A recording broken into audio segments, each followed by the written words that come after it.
ओम नमः शिवाय। आप सभी व्यूअर्स का पुनः स्वागत है। सभी व्यूअर्स को धन्यवाद देते हुए राहु केतु का जो परिवर्तन होने वाला है उसके बारे में बता रहे हैं, क्योंकि ये जो है वो ऐसे ग्रह हैं, छाया ग्रह के होने के बावजूद भी आपके जीवन को बहुत ज़्यादा प्रभावित करते हैं। ये परिवर्तन जो है वो अभी होने वाला है। कुछ ज्योतिषियों के अनुसार ये 17 मार्च से होने वाला है, और कुछ पंचांग के अनुसार ये 12 अप्रैल से होगा, और फिर ये 18 महीने तक अभी जो परिवर्तन होगा 18 महीने तक इसी राशि में रहेंगे। अभी राहु जो है वो उनका परिवर्तन मेष राशि में होगा, और केतु तुला राशि में है, क्योंकि ये वक्री चलते हैं। अभी केतु कहाँ चल रहे हैं? वृश्चिक राशि में। वृश्चिक राशि इनकी ऐसा मानते हैं, स्वयं को स्वयं की राशि मानते हैं, या ऐसे कह सकते हैं कि इनका कोई भौतिक अस्तित्व नहीं होता राहु केतु का। इसका जो है वो इसकी कहना चाहिए उत्पत्ति कैसे हुई है? सूर्य और चंद्रमा के कटान से जो बिंदु बने हैं वो राहु केतु के निर्माण से हुआ है। और जहाँ तक है और जगह इसके जो प्राचीन ग्रंथ है उसके इनका जो है ओरिजिन कहाँ से हुआ है? समुद्र मंथन के समय जब राहु ने समुद्र मंथन के समय राहु ने अमृत पान कर लिया था, तो विष्णु जी ने उनका जो है धड़ अपने चक्र से 2 भागों में विभक्त किया था। तो उसमें राहु ऊपर का हिस्सा है और केतु नीचे का है। तो ऊपर का मतलब होता है सिर, और नीचे का मतलब होता है धड़। तो इस तरह से हमारे जीवन को ये बहुत ज़्यादा प्रभावित करते हैं। और जहाँ तक है 18 महीना एक ही राशि में रहते हैं, लेकिन नक्षत्र परिवर्तन इनके होते रहते हैं। केतु 7 वर्ष तक की इनकी महादशा होती है। और लोगों के अनुसार, और मैं भी ये जानती हूँ, ऐसा देखा गया है रिसर्च में कि राहु ज़्यादा खराब है केतु की अपेक्षा। वैसे तो दोनों ही राक्षस हैं, लेकिन जहाँ तक है राहु की जो है स्थिति हमारे नेटल चार्ट में ज़्यादा अशुभ मानी जाती है। अगर अच्छे भाव में नहीं हो, अच्छी लग्न में ना हो या राशि में ना हो। ये जो परिवर्तन होते हैं हमें लग्न से और राशि से दोनों से देखना चाहिए, तब आपको सही जानकारी होगी। और एक और बात उसमें आपको हमेशा ध्यान रखना चाहिए, हर एक परिवर्तन में आपकी महादशा अंतर्दशा किस ग्रह की चल रही है। अगर राहु केतु की ही चल रही है तो आपको सबसे ज़्यादा प्रभावित करेगी। यदि कारक ग्रह की या शुभ ग्रह की महादशा अंतर्दशा चल रही है तो अशुभता में थोड़ी सी कमी आ जाएगी।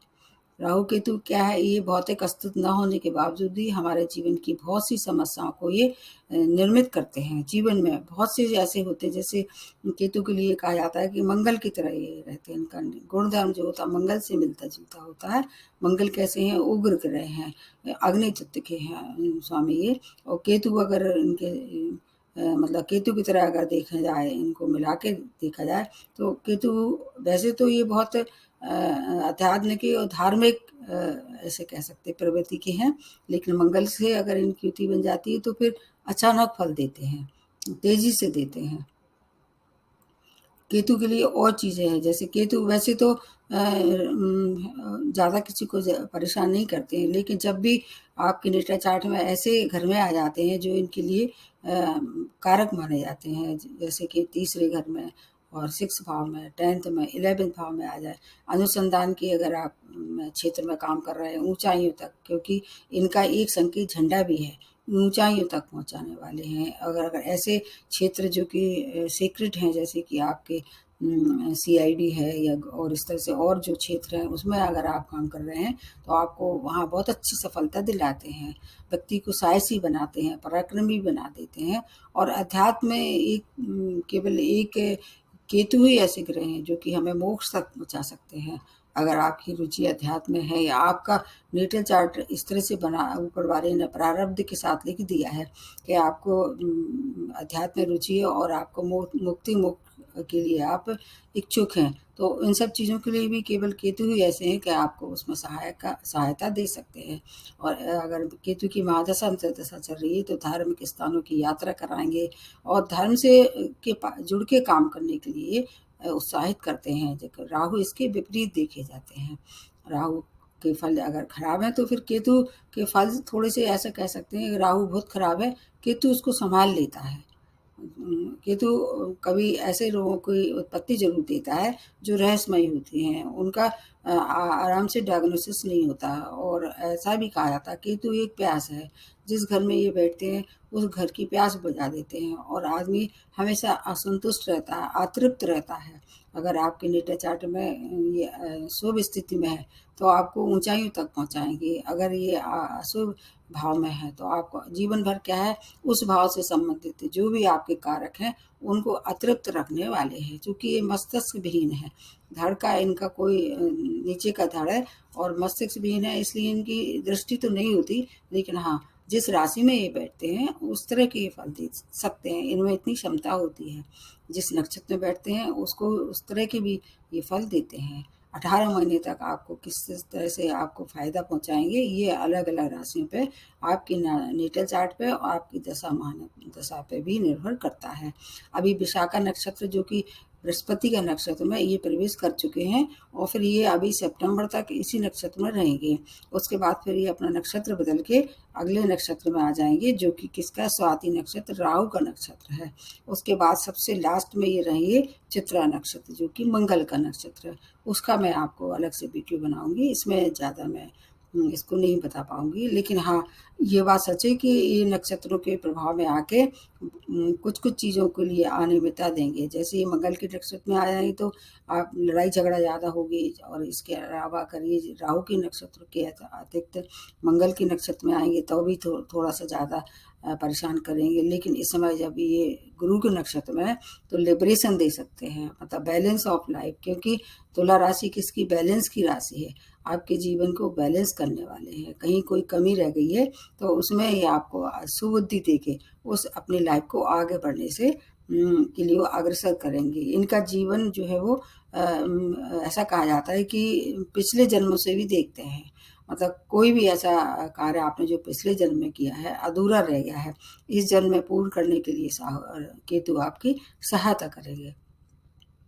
ईश्वर और धर्म के प्रति इस समय आस्था में वृद्धि होगी। और क्योंकि तुला राशि ऐसी है जो कि आपके पूरी तरह से ये भोग विलास की राशि है, और केतु जब आएंगे अभी तुला राशि में तो ये बड़ा कंट्रास्ट समय होगा। मतलब तुला राशि के हिसाब से देखें तो भोग विलास में आदमी लिप्त हो जाएगा, लेकिन केतु अगर उसको क्या करेंगे, भोग विलास से दूर ले जाने की कोशिश करेंगे। प्रत्येक राशि वालों की अलग अलग तरह से ये देखा जाएगा। कई कई लोगों को विरक्ति भी हो सकती है इस दौरान, सांसारिक सुखों से दूर जा सकते हैं। और समय समय से इसका जो परिवर्तन होगा उसके लिए मैं आपको अलग से बताऊंगी। इस समय मैं केवल इतना बताती हूँ कि प्रत्येक राशि वालों को कहाँ सुविधा हो सकती है, कहाँ थोड़ी सी सावधानी रखनी पड़ेगी। अब राशि जहाँ तक है मेष से शुरू करते हैं। ये मेष राशि किसकी राशि है, ये मंगल की राशि है और आपके सप्तम भाव में ये जैसे तुला राशि में प्रवेश करेंगे तो तुला राशि में आपने देखा होगा आपके नेटा चार्ट में दो होते हैं। तुला राशि के लिए दो घर पहले से फिक्स होते हैं, जहाँ 2 नंबर लिखा होगा और जहाँ 7 नंबर लिखा होगा। तो जब ये तुला राशि में प्रवेश करेंगे तो 2 भाव एक्टिवेट हो जाएंगे। ये आप स्वयं भी देख सकते हैं। तो आपके सेकंड भाव की भी लॉर्डशिप है, ये शुक्र की राशियाँ हैं, दोनों भाव को एक्टिवेट कर देंगे। दोनों भाव, सेकंड भाव किसका, मारक भाव भी है, और सप्तम भाव किसका है, जीवन साथी का है, बिजनेस पार्टनर का है। अगर आपके नेटा चार्ट में शुक्र अच्छा है तो वैवाहिक संबंध अगर खराब थे उसमें आपको थोड़ा सा और मेहनत करनी पड़ेगी, क्योंकि डिटैचमेंट ज़्यादा देते हैं ये, मतलब रिश्तों को बनाते नहीं है, ये कोशिश करते हैं कि दूर हो जाए। तो इसलिए उनको आपको थोड़ा ज़्यादा वर्क करना पड़ेगा। लेकिन जहाँ तक है व्यापार के लिए ऊंचाई तक पहुँचाने वाले हैं। धार्मिक कार्य में रुचि से आपको मान प्रतिष्ठा में वृद्धि होगी।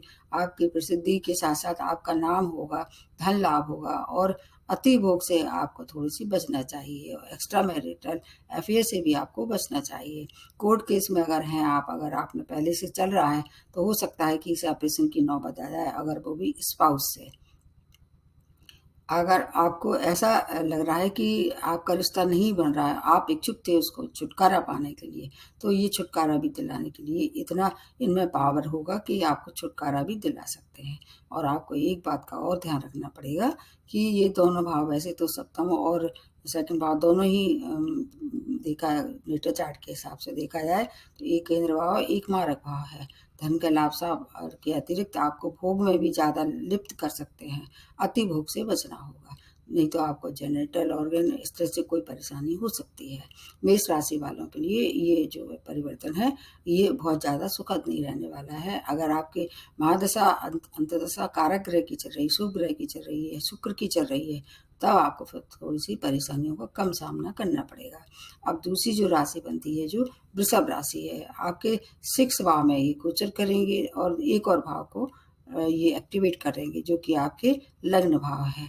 तो ये क्या है, 6 भाव रोग ऋण शत्रु का है और स्वामी राशि आपके क्या है, शुक्र हैं, और तुला राशि की स्वामी राशि भी शुक्र है। इसका लाभ आपको मिलेगा। 6 भाव किसका है, आपका रोग ऋण शत्रु का है। तो इसमें कुछ चीज़ों में फायदा होगा, जैसे आपके नेटल चार्ट में शत्रुहंता योग का निर्माण करेंगे। और राहु के लिए मैं अलग से बना चुकी हूँ, उसको देख के फिर मिला के देखना चाहिए। तो आपको 12th भाव से अगर राहु को मिला के देखें तो विदेशी यात्राएं होंगी। 6 भाव में है तो एक दृष्टि इनकी 12th भाव में पड़ेगी, तो आपको विदेशी यात्राएं करा सकते हैं। 6 भाव इनका कारक भाव मानते हैं क्रूर ग्रह का। केतु की वजह से अगर आपको कितने फायदे होंगे, लोन अगर आप लेना चाह रहे हैं तो एक लोन एक सीमा में लेके लें, मतलब बहुत ज़्यादा लोन में आप ना फंसें। नहीं तो क्या है कि कई बार ऐसा होता है आप अपने सक्षमता से ज़्यादा लोन ले लेते हैं, फिर उसको चुकाने में दिक्कत हो सकती है।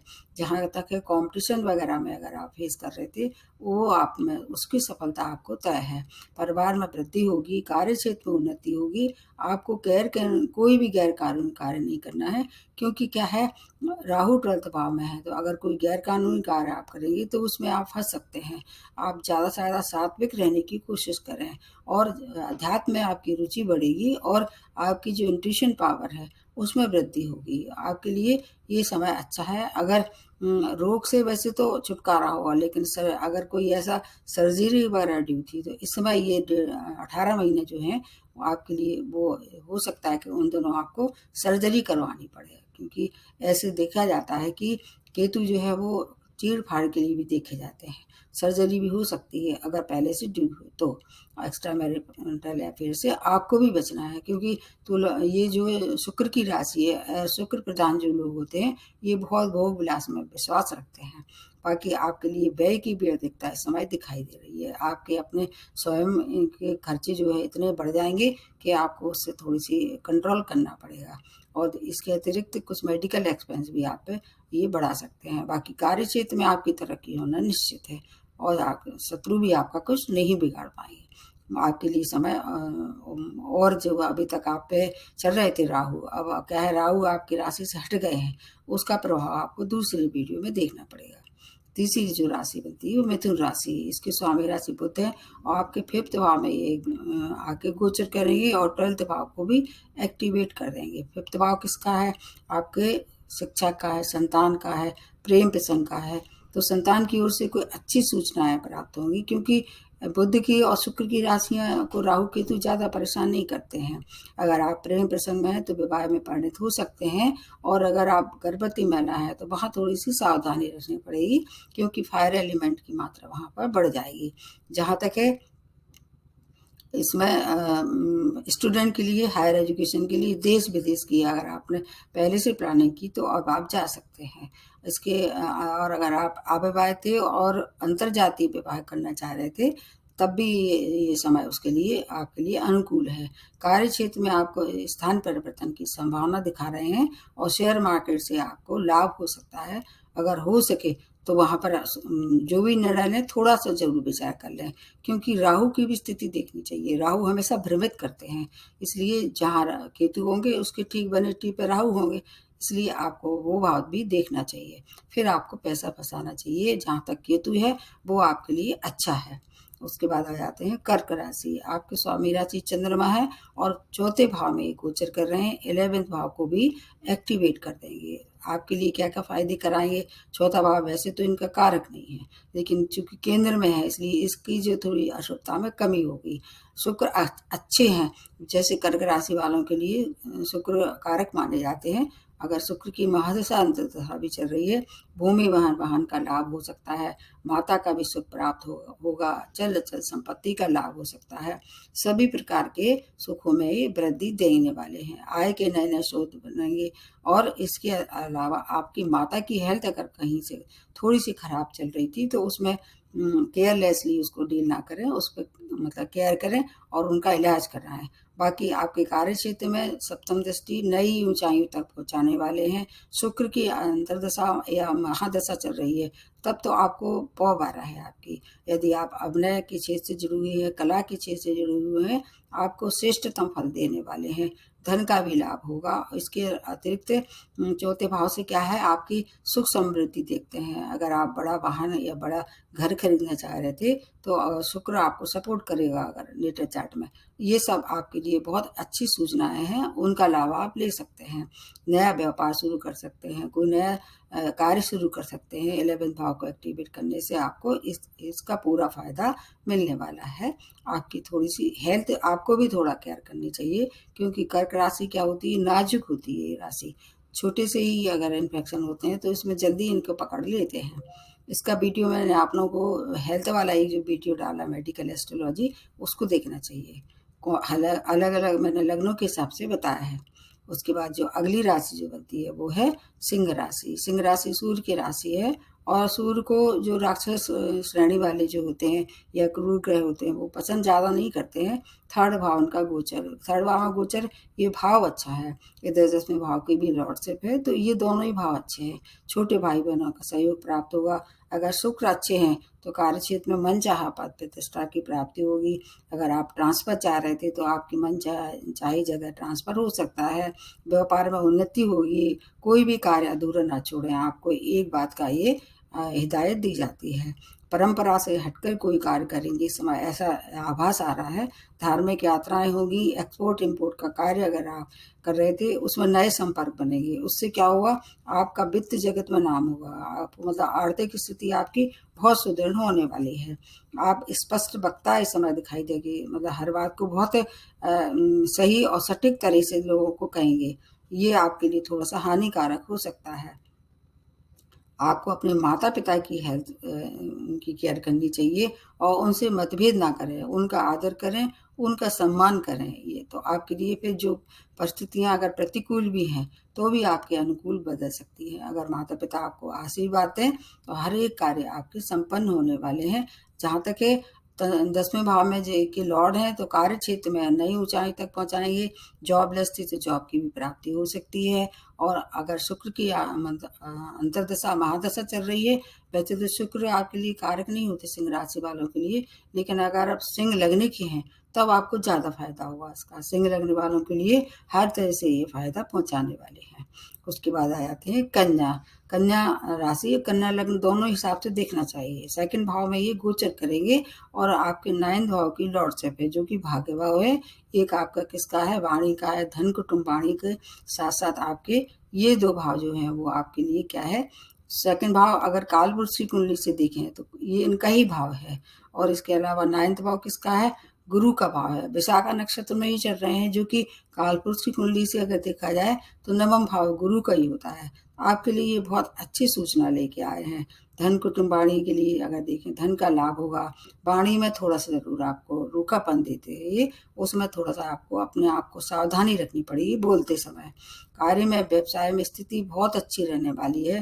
भाग्य में वृद्धि होगी, धन आगमन होगा और धार्मिक यात्राएं करेंगी। परिवार में आपको क्या है, विशेष स्नेह के साथ साथ आप उनसे उपहार उनको देंगी भी, उनसे उपहार भी आपको मिलेंगे। ये एक आपके लिए विशेष बात दिखाई दे रही है। नए लोगों से संपर्क बनेगा, उससे आपको धन कमाने का मौका अच्छा मिलेगा। पिता से थोड़ा सा आपको जरूर मतभेद दिखाई दे रहे हैं। 9वां भाव कहीं कहीं पिता से जोड़ के भी देखते हैं, तो आपको उनसे मतभेद के साथ साथ उनके साथ संबंध अच्छे बनाने चाहिए। आपके लिए ये स्थिति बहुत अच्छी है, क्योंकि राहु जो है वो कन्या राशि में अच्छे फल देते हैं। राहु उनको अपनी ही राशि मानते हैं। राहु के हिसाब से देखें तो आपके लिए समय बहुत अच्छा है। हर तरह से आपके लिए मतलब मोक्ष के लिए, मुक्ति के लिए और आपके आर्थिक लाभ के लिए ये समय बहुत अच्छा है। उसका लाभ आपको लेना चाहिए। उसके बाद आते हैं तुला राशि। आपके लग्न में ही ये गोचर कर रहे हैं, इस समय तुला में ही प्रवेश कर रहे हैं। अष्टम भाव की लॉर्ड से भी ये एक शुक्र के पास भी है, तो स्वामी राशि है, इसलिए आपको बहुत ज़्यादा कोई हानि नहीं होगी। आपको एक व्यक्तित्व में आपके क्या आकर्षण, विशेष आकर्षण पैदा करेंगे और आपको उस आकर्षण का पूरा लाभ मिलेगा। अष्टम भाव में आपको अगर देखें जुड़ के अनुसंधान से जुड़े हुए हैं या गुप्त विद्याओं से जुड़े हुए हैं तो आपको ये ऊंचाइयों तक पहुंचाने वाले हैं। अगर आपकी मुक्ति मोक्ष में आपकी पहले से रुचि है, अगर उसके लिए मेडिटेशन, योगा या जो भी आप करते हैं उससे आकर पहले से आप उसमें इन्वॉल्व हैं, इस समय मौका बहुत अच्छा है, उसका लाभ आप ले सकते हैं। आपकी इंट्यूशन पावर भी इस समय ये बढ़ने वाली है। आपको थोड़ा चोट चपेट दुर्घटना से जरूर सावधान रहना चाहिए, हेल्थ भी खराब ही कर सकते हैं। केतु अगर जब विशाखा नक्षत्र में है थोड़ा मोटापा हो सकता है, क्योंकि बृहस्पति जो है मोटापे के लिए भी देखे जाते हैं। आध्यात्मिक दुनिया में आप झंडे गाड़ने वाले हैं, संतान की प्राप्ति होगी और अगर गुरु की महादशा अंतर्दशा चल रही है तो पुत्र रत्न की भी प्राप्ति होगी। और इसके अतिरिक्त पब्लिक में आपकी इमेज कैसी होगी, बहुत सराहनीय होगी, आपका हर तरह से डंका बजेगा। अगर आप फॉरेन जाना चाह रहे थे तो ये जा सकते हैं, और अगर नहीं जाना चाहते तो फॉरेन कनेक्शन से आपको लाभ होने वाला है। आपके लिए भी समय तुला राशि वालों के लिए अच्छा है, बिल्कुल भी घबराने की आवश्यकता नहीं है। अगर आपकी शुक्र की महादशा दशा भी चल रही है तो केतु आपके लिए बहुत अच्छी सुखद सूचना लेके आ रहे हैं, और ढैया भी समाप्त होने वाली है, उसका भी आपको लाभ मिलेगा। उसका वीडियो मैं आपको दोबारा बनाऊंगी। उसके बाद आ जाते हैं वृश्चिक राशि। वृश्चिक राशि, इसके स्वामी राशि मंगल है, और कई ज्योतिषियों के अनुसार इनके गुणधर्म जो है केतु के मंगल की तरह ही होते हैं। 12th भाव में ये केतु का गोचर हो रहा है। 7th भाव की लॉर्डशिप भी इनकी है। विदेश से जुड़े हुए सभी कार्य संपन्न होने वाले हैं, लेकिन आपको किसी भी गैर कानूनी कार्य से में नहीं जुड़ना है, और किसी से लड़ाई झगड़ा नहीं करना है, क्योंकि 12th भाव जेल का भी होता है, इसलिए आपको सजा भी मिल सकती है। अनिद्रा के शिकार आप हो सकते हैं। बाकी विदेशों में कार्य में अगर आप रह रहे हैं उसमें प्रगति होगी। अगर शुक्र अच्छे हैं तो वैवाहिक संबंध भी आपके लिए प्रगाढ़ होंगे। अगर अविवाहित थे तो विवाह भी संपन्न इस समय हो सकता है। कंपटीशन में सफलता मिलना तय है। अध्यात्म में अगर पहले से रुचि हुई है तो आपको और ज़्यादा उसमें कुछ उपलब्धियां प्राप्त आप कर सकते हैं। 12th भाव मोक्ष का है, केतु वहाँ आके आपको मोक्ष की ओर अग्रसर कर सकते हैं अगर रुचि है तो। ऐसा नहीं कि ये कहीं से भी ला के आपको पकड़ा देंगे और आपको मोक्ष मिल जाएगा। उसके बाद गवर्नमेंट सेक्टर से लाभ हो सकता है, शेयर मार्केट से अच्छा धन कमा सकते हैं। आपकी आत्मा और परमात्मा का ही इस समय मिलन होगा, वो आपको एक पवित्रता की ओर ले जाने वाले हैं। व्यय की अधिकता होगी। अगर जब तक विशाखा नक्षत्र में है तो संतान और शिक्षा और प्रेम प्रसंग के लिए ये समय अनुकूल है। उसके बाद जब ये अपना नक्षत्र बदल देंगे तो थोड़े से आपकी जो भिन्नता होगी उसके लिए मैं आपको दोबारा बताऊंगा। अब उसके बाद आ जाते हैं धनु राशि। आपकी स्वामी राशि बृहस्पति हैं, और अभी विशाखा नक्षत्र ये आपकी विशाखा नक्षत्र मतलब कि स्वामी राशि गुरु के नक्षत्र में ही ये प्रवेश कर चुके हैं। उसका वीडियो मैंने आप लोगों को पहले ही बना दिया है। 11th भाव में ये जा रहे हैं जो कि कारक भाव है, और एक और भाव जो कि 6th भाव ये भी कारक भाव है। अगर शुक्र के, हालांकि शुक्र और बृहस्पति दोनों मित्र नहीं है, जब ये तुला राशि में प्रवेश करेंगे जो कि शुक्र का नक्षत्र है, लेकिन फिर भी आपकी 2 भाव अच्छे हैं। आपको बहुत सारे शुभ अनुभव मिलने वाले हैं 18 महीने के अंदर। जैसे कोर्ट केस वगैरह में थे, आपके पक्ष में निर्णय होने वाला है। पैतृक संपत्ति से भी लाभ आप कमा सकते हैं। आय के नए नए स्रोत बनाने वाले हैं। अगर आप मीडिया से या आर्ट से जुड़े हुए हैं, आपके लिए ये समय अत्यंत श्रेष्ठतम है। और इसके अलावा आपकी बहुत सी मनोकामनाएं ये पूर्ण करने वाले हैं। 11th भाव मनोकामना का भी है। बड़े भाई बहनों का पूर्ण सहयोग प्राप्त होगा। आपकी वाणी कैसी हो जाएगी, बहुत ज़्यादा प्रभावशाली हो जाएगी, और आपके लिए शत्रु अगर आपको कुछ कोशिश भी करेंगे तो उनका आपका कुछ बिगाड़ नहीं पाएंगे। शुक्र की महादशा अंतर्दशा चल रही है, सभी तरह की मनोकामनाएं पूर्ण होने वाली है। कंपटीशन फेस कर रहे थे तो उसमें से आपको कुछ न कुछ अच्छी पोजीशन मिलने वाली है। अगर ऐसी कोई स्थिति बन रही थी जो कि आपको बीमारियों से आप ग्रसित थे और शुक्रजनक बीमारी थी, तो अब आपको थोड़ी वहाँ सावधानी रखनी पड़ेगी, क्योंकि ऐसा देखा गया है कि शुक्र और बृहस्पति दोनों क्या मित्र नहीं है। तो एक भाव ऐसा है जो 6th भाव है, उसमें थोड़े से जो बृहस्पति खराब रिजल्ट देते हैं, इसलिए जो बृहस्पति की राशि हैं उनको थोड़ा रोगों से सावधान रहना पड़ेगा। बाकी और चीज़ों के लिए ये समय अत्यंत श्रेष्ठ है, इसका लाभ आपको लेना पड़ेगा। आपको भी क्या है पूर्व में किए गए जो अच्छे फल थे उनका परिणाम ये देने के लिए तैयार हैं। केतु के लिए ऐसा जाना जाता है, पूर्व जन्मों से इनका संबंध है, तो पूर्व में कोई कर्म किए हैं, अच्छे कर्म किए हैं, सत्कर्म किए हैं, तो आपको उनका शुभता मिलने वाली है। आपके लिए भी समय अच्छा है, साढ़े साथी का लास्ट फेज है, इसलिए धन की भी ये प्रचुर मात्रा में आपको प्राप्ति कराने वाले हैं। उसके बाद आ जाते हैं मकर राशि। मकर राशि इसके स्वामी राशि शनि है और 10वें भाव में ये गोचर कर रहे हैं और 5th भाव की शुक्र के एक और भाव जो है वो शुक्र का है। मैं जो 2 भाव बता रही हूँ वो शुक्र के हैं, केतु के लिए नहीं बता रही हूँ। तो इसमें आपको लग्न से और उससे दोनों से देखना चाहिए, राशि से। 2 अच्छे भाव को ये एक्टिवेट कर देंगे, क्योंकि दोनों क्या है, एक मूल त्रिकोण है, एक केंद्र भाव है। ये भाव कारक हैं। शुक्र के अगर दृष्टि से देखें तो मकर राशि के लिए शुक्र कारक ग्रह माने जाते हैं। अगर शुक्र की महादशा अंतर्दशा चल रही है, आपके लिए अनेक शुभ परिणाम लेके आ रहे हैं। कार्य क्षेत्र में उन्नति, पद प्रतिष्ठा का लाभ, स्थान परिवर्तन जो कि मनचाहा होगा, जहाँ आप बहुत दिनों से आपकी मनोकामना थी कि हम अच्छे कार्य मतलब स्थान बदलें, अच्छी जगह जाएं, वो अब इस समय ये संभव हो सकता है। प्रेम प्रसंगों में सफलता, संतान सुखों में वृद्धि, अगर आप कोई कॉम्पिटिशन पार्टिसिपेट कर रहे थे उसमें आपकी मतलब समझ लीजिए सफलता मिलना तय है। विदेशों से जुड़ के कोई कार्य कर रहे थे, चाहे व्यापार हो चाहे जॉब हो, आपकी तरफ फैसला होने वाला, मतलब आपको वहाँ प्रसिद्धि मिलेगी और अच्छी प्रसिद्धि मिलेगी, जिससे धन लाभ भी होगा, आपका मन भी प्रसन्न होगा, सभी तरह की सुख सुविधाओं की प्राप्ति होगी। लेकिन आपको थोड़े से गुप्त शत्रुओं से परेशान हो सकती है। ऐसे लोग जो कि आपके पीठ पीछे आपको नुकसान पहुंचाने की प्रवृत्ति रखते हैं या आपको कोशिश करते रहते हैं, इस समय थोड़े से ज़्यादा प्रबल होंगे। वहाँ आपका अगर ध्यान हट गया तो वहाँ हानि ये पहुंचा सकते हैं। बाकी अगर आप मेडिटेशन से या धार्मिकता से जुड़ के कार्य करें, आपके लिए ये समय बहुत अच्छा है। रेमेडी में सबसे बाद में बताऊंगी। उसके बाद आ जाते हैं कुंभ राशि। कुंभ राशि आपके स्वामी राशि भी शनि है, 9th भाव में जो कि भाग्य स्थान है उसमें गोचर करेंगे और 4th भाव की लॉर्डशिप है, ये दोनों भाव एक्टिवेट कर देंगे। आपके भी लिए कारक माने जाते हैं शुक्र, तो आपके लिए केतु थोड़ा सा आपको कहाँ कहाँ फायदे देंगे शुक्र के, अगर महादशा अंतर्दशा चल रही है, क्योंकि आपको भूमि वाहन का सुख जो नहीं मिल पा रहा था अब तक, आपको परेशानी थी, आपके इस भाव को आने से भाग्य में वृद्धि करेंगे। लेकिन आपको थोड़ा सा जो कहना चाहिए भौतिक सुख हैं उससे थोड़ा डिटैचमेंट भी दे सकते हैं। अगर शुक्र की स्थिति अच्छी है तो वैवाहिक सुखों में वृद्धि होगी, अगर आप विवाहित थे तो विवाह भी संपन्न हो सकता है।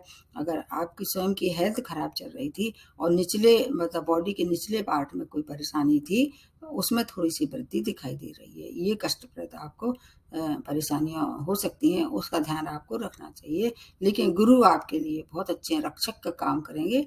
अभी जब तक आपकी राशि में है, उसके बाद मेरी राशि में आ जाए, तब भी आपकी गुरु के द्वारा रक्षा होती रही है। अगर आप अध्यात्म और धर्म से जुड़ के काम करेंगे तो आपके लिए समय अच्छा है। और आप अगर इस समय जर्नी भी करते हैं, वो आपके लिए सुखद रहेंगी। विदेशों से जुड़ के कार्य करेंगे, उसमें प्रगति दिखाई दे रही है।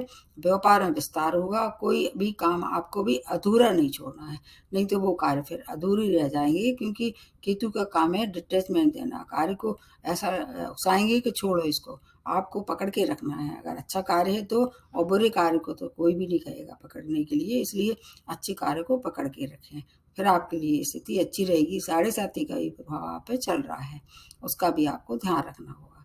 उसके बाद आते हैं मीन राशि। आपके स्वामी राशि बृहस्पति हैं और मीन राशि में जब ये आएंगे, कुंभ राशि में भी चल रहे हैं, दोनों ही में आपकी रक्षा करेंगे। अष्टम भाव में गोचर और इधर 3rd भाव की लॉर्डशिप है, तो अष्टम भाव में कोई भी जो ग्रह होता है वो अच्छे फल नहीं देता है।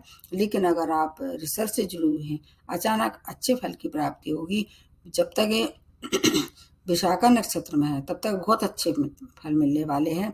ये अष्टम भाव आपका के चोट चपेट दुर्घटना के साथ साथ ससुराल पक्ष का भी है, तो उससे क्या है, ससुराल पक्ष से क्या है, आपके संबंध अगर बिगड़ रही थी तो वहाँ सावधानी रखें।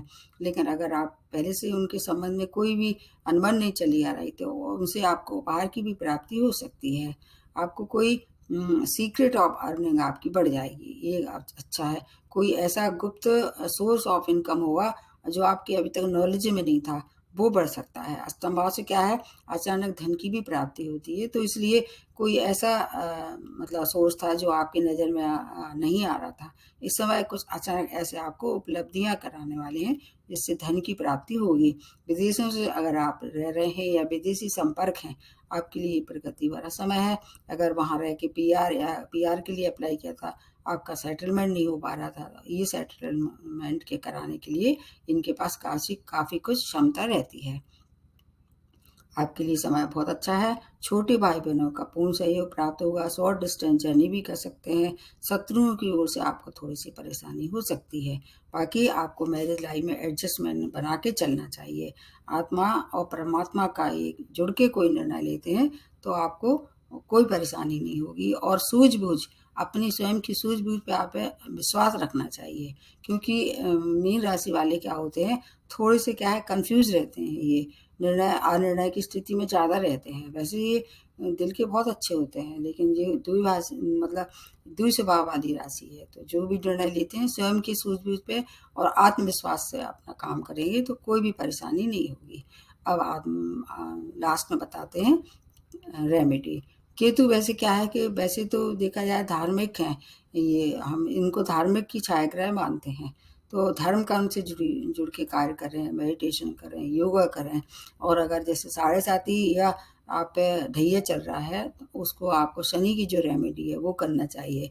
और अगर कुछ भी आपको समझ में नहीं आ रहा है तो हनुमान जी की उपासना कर सकते हैं, शिव जी की भी उपासना कर सकते हैं। और इसके अतिरिक्त अगर महादशा अंतर्दशा जिस ग्रह की चल रही है उसको प्रबल कर सकते हैं। लग्न की अगर देखा जाए तो आपकी जो लग्न है वो लग्न के स्वामी हैं, उनको प्रबल कर सकते हैं। हर एक लग्न के लिए अलग अलग रेमेडी मैंने बताई है, उसको आपको देखना चाहिए कि किस लग्न के स्वामी राशि कौन है। उनके लिए हर एक के लिए अलग अलग मतलब रेमेडी काम करती है। उसके लिए सबके लिए एक सा नहीं बताया सकता है। केतु के लिए ऐसा कहा जाता है कि किन्नरों को दान देना चाहिए, ये सबके लिए सटीक है। अगर आपके आसपास कोई किन्नर हैं और वो सही में ज़रूरतमंद हैं, उनको आप दान करें। आपको ये नहीं सोचना है कि वो किस पे खर्च कर रहे हैं, क्या पहन रहे हैं, क्या खा रहे हैं। मतलब वो उनकी अपनी बात है, वो जैसा चाहें उस पे खर्च कर सकते हैं। क्योंकि अब वैसे तो अब उनके लिए भी काफ़ी कुछ हर मतलब कंट्री में कुछ स्पेस बन रहे हैं। लेकिन अगर आपको ऐसे लग रहा है कोई नीडी है तो किन्नरों को दान कर सकते हैं। बुआ पक्ष है, आपकी चाची पक्ष है, उनको भी उपहार देंगे। केतु की अशुभता कम करने के उपाय है ये। क्योंकि जो भी अशुभ ग्रह होता है बहुत ज़्यादा शुभता तो नहीं देता, लेकिन अशुभता को कम किया जा सकता है।